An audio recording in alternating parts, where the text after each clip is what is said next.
İndi də yeni bir mənə indi xəbər gəlib ki, bu İçəri şəhərdə İbn Aşur Ləzgi Meçidi kimi tanınan bir meçid var. Neçə ildir bu təmir adından onu bağlamışdılar. İndi xəbər gəlib ki, bu muzey eləyiblər.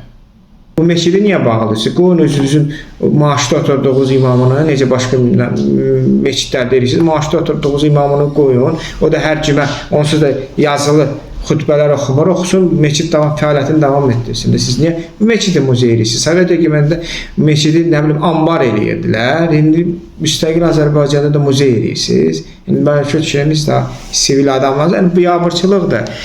Yəni meçid yoxdur qılmağa, olan meçidlər də artıq. Ona baxış Sovet hökumətindən bizim fərqimiz nə oldu? Yəni nə oldu bu Sovet hökumətindən fərqimiz? Onda meçid ambar edilirdi, indi muzey edilir. Yəni fərqimiz nə oldu? Yəni Ləzgi meçidini muzey eləmişsiniz. Ayıb deyilmi bu? Oradakı cəmaatdan qorxursunuz, orada öz imamınızı qoyun. Belə deyək də, o maaşlı imamınızı, mollanızı, axınlığınızı.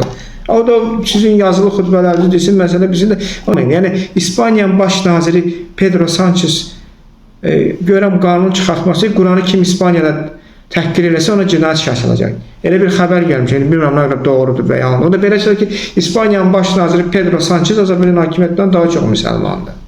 Dur, Avropada İslamofob deməyin.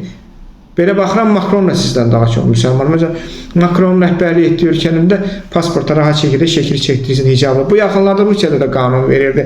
Xəbər oxudum ki, orada da hicablılar rahat şəkil çəkdirəcək. Yəni, Putin də sizdən daha müsəlman çıxdı. Mən hələ İspaniyanın baş nazirini demirəm. Yəni, bu ayıbdır axı. Türk İslam dünyası deyirsiniz, buradan da belə edirsiniz, deməyin Türk İslam dünyası.